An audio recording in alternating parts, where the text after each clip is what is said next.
देश की जनता, खासतौर से महाराष्ट्र की भी जनता समझ गई है कि सिर्फ नफरत फैला रहे हैं, कामकाज करने में नहीं मानते ये लोग। किशोरी पेडनेकर इन्होंने जिनके बारे में, जिनके श्लोक के बारे में कहा, वो समर्थ रामदास, वो पहले से विवादित है, उनके बारे में आपका क्या कहना है?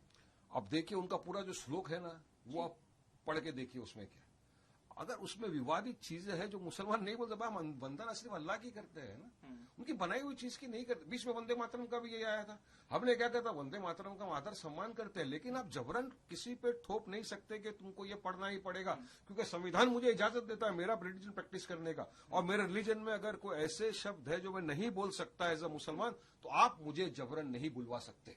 ये साफ बात है, मगर आप फोर्स कर रहे हैं, ये गलत है। फिर आप कोई दूसरा आके बोलेगा, जैसा मैंने कहा कि ठीक है भाई, वहां पे सुबह सुबह बच्चे आ रहे हैं, कलमा भी पढ़ाओ, नमाज भी पढ़ाओ, कुरान का पाठ पढ़ाओ, आप पढ़ने देंगे क्या? नहीं देंगे तो फिर क्यों आप इस तरह की नफरत फैलाने की बात कर रहे हो? आप मांग करेंगे कि पढ़ाने देना चाहिए, फिर लगातार यही चीजें सामने आ रही है, वंदे मातरम हो, कभी कभी किशोरी पेडनेकर बोले, तो आप अब मांग करेंगे कि आपकी तरफ से भी जो है ये सब चीजें पढ़ाई जानी चाहिए? नहीं, मांग नहीं, हम तो उनको बता रहे हैं ना कि आप संविधान को मानो। संविधान ने जिस चीज की इजाजत दिया है ना, आप उसके ऊपर खड़े उतर जाओ। आप आपका रिलीजन प्रैक्टिस करो, मैं मेरा रिलीजन प्रैक्टिस करता हूं, आप मेरे आस्था का सम्मान करो, मैं आपके आस्था का सम्मान करूंगा, हम मिलकर संविधान का सम्मान करें। यही देश की खूबसूरती है, यही सेक्युलरिज्म की खूबसूरती है, ये बात पे सबको मानना चाहिए, ये मेरा बोलना है। अगर तब भी लाने की कोशिश की गई तो फिर आपकी तरफ से कैसे? लाने तो देखेंगे ना, जब लाएंगे तब देखेंगे क्या करने का। 5 राज्यों में चुनाव है, आसाम, पश्चिम बंगाल, तमिलनाडु, केरला। असदुद्दीन ओवैसी भी जो है अब प्रचार कर रहे हैं वहां पे। क्या आपको लगता है कि इन इलेक्शंस में भी जो है कहीं ना कहीं एमआईएम वोट चेंज करेगी, वोट परसेंटेज चेंज करेगी, जिस तरह से हमने महाराष्ट्र में देखा है, अदर स्टेट्स में देखा?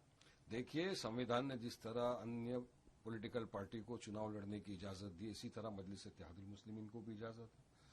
हमारी पार्टी भी लड़ रही है चुनाव। अभी गुजरात के अंदर लोकल बॉडीज का जो चुनाव घोषित हुआ है, जिसमें 26 को पोलिंग है, 28 को रिजल्ट है, वहां भी हमारी पार्टी पूरी जोरों शोरों के साथ लड़ रही है। वहां के जो हमारे गुजरात के प्रेसिडेंट है साबिर काबलीवाला साहब, उन्होंने बहुत ग्रास रूट पे मेहनत की है लेवल पे। पिछली मरतबा भी हमको लोकल बॉडीज में अच्छा रिजल्ट मिला था, अभी भी इंशाल्लाह हमको यकीन है, उम्मीद है कि हमको अच्छे रिजल्ट मिलेंगे, लोग हमको मोहब्बतों से, दुआओं से नवाजेंगे। और कल हमारे पार्टी के जो राष्ट्रीय अध्यक्ष असद ओवैसी साहब, उनकी सभा भी रखी गई है अहमदाबाद के अंदर, वहां से भी शुरू करेंगे। एआईयूडीएफ को हमारी पार्टी समर्थन दे रही है, बदरुद्दीन अजमल साहब को आसाम में, तो वहां भी हमको यकीन है कि लोग वोट देंगे अजमल साहब को और जिताएंगे। बंगाल में हमारी पार्टी चुनाव लड़ रही है, हुमायूं कबीर जी की पार्टी के साथ गठबंधन में 12 जन के जो नाम थे उनकी लिस्ट भी आज घोषित हो गई है। असद साहब वहां भी कैंपेन करे, सब जाएंगे कैंपेनिंग करेंगे, और हमको यकीन है कि जहां जहां हमारी पार्टी चुनाव लड़ रही है, जहां समर्थन दे रही है, वहां लोग हमको मोहब्बतों से, दुआओं से, वोटों से नवाजेंगे और अच्छी तरह हमको कामयाबी हर जगह मिलेगी। आपने देखा पिछली मरतबा बिहार का चुनाव हुआ, अभी वहां हमारे 5 एमएलए कामयाब हुए। महाराष्ट्र का लोकल बॉडीज जो इलेक्शन था वहां पे हमको अच्छी से कामयाबी मिली। तेलंगाना में जो लोकल बॉडीज इलेक्शन था वहां अच्छी कामयाबी हमको मिली मुख्तलिफ जगहों के ऊपर। तो ये तमाम चीज दर्शाता है कि लोगों के पास एक विकल्प दिख रहा है उनको मजलिस इत्तेहादुल मुस्लिमीन। और ये बैरिस्टर असदुद्दीन ओवैसी साहब के लिए लोगों के दिल में जो मोहब्बत है वो पब्लिक के सामने आ रही है और जनता उसको वोटों में तब्दील भी कर रही है और हमको कामयाबी मिल रही है। तो आगे आने वाले दिनों में आप खुद देखेंगे कि बंगाल, आसाम, तमिलनाडु में हम समर्थन दे रहे हैं, वहां गुजरात, सब तरफ हमको बहुत अच्छी कामयाबी मिलेगी। कम्युनल हार्मनी की आपने बात की, किशोरी पेडनेकर ने अपने बयान में ये भी कहा कि जो बिहार दिवस है, बिहार दिवस को लेकर जो महाराष्ट्र में या मुंबई में कार्यक्रम किए जा रहे हैं वो ना किए जाए, अगर ये बिहार में होते हैं तो तलवारें उठ जाती है। तो ऐसी तरह की स्टेट्समेंट कहां तक सही मानते हैं?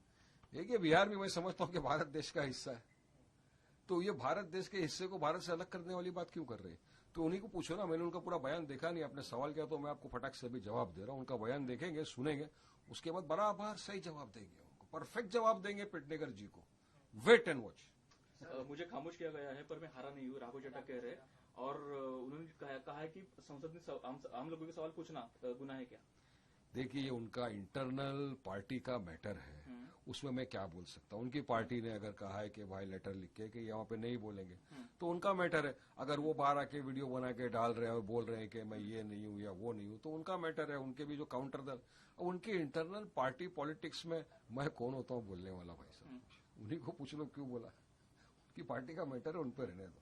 एक सवाल है, राज्य के बारामती और राउरी विधानसभा उपचुनाव की पृष्ठभूमि में कांग्रेस ने एक महत्वपूर्ण फैसला लेते हुए दोनों विधानसभा क्षेत्रों में चुनाव लड़ने का निर्णय किया है। लड़ने दो, कभी ये चुनाव देखिए, हर पॉलिटिकल पार्टी है, सबको चुनाव लड़ने का अधिकार है, जिसको जहां से चुनाव लड़ना है लड़ सकता है। सुनेत्रा पवार वहां से चुनाव लड़ रही है, लड़ रही है ना। जी जी जी। उस पर ही है ठीक है, आमतौर पे देखा गया है कि अगर कोई समझो सिटिंग एमएलए या एमपी का कि इस तरह से अगर ये हो जाता है तो आमतौर पे कभी कोई कैंडिडेट सामने नहीं देते, ये आमतौर पे हमने देखा है। लेकिन अगर दिया है तो भी क्या है, लड़िए, जो जीता वो सिकंदर, जनता जिसको मोहब्बत देगी वो जीतेगा, सत्ता में आएगा। शरद पवार इनके एनसीपी का कहना है कि वो चुनाव बिनविरोध होना चाहिए। उन्होंने कहा है, हाँ। उन तो उनके साथ में ही है ना। जी शरद पवार महाविकास आघाड़ी भूल गए, जी। साथ में एक साथ गठबंधन सब करके लड़ रहे थे।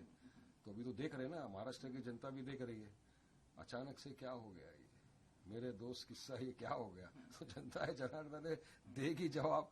पवार साहब तो इन्हीं के साथ के है ना, है ना। हाँ, देखो अभी क्या क्या होता है।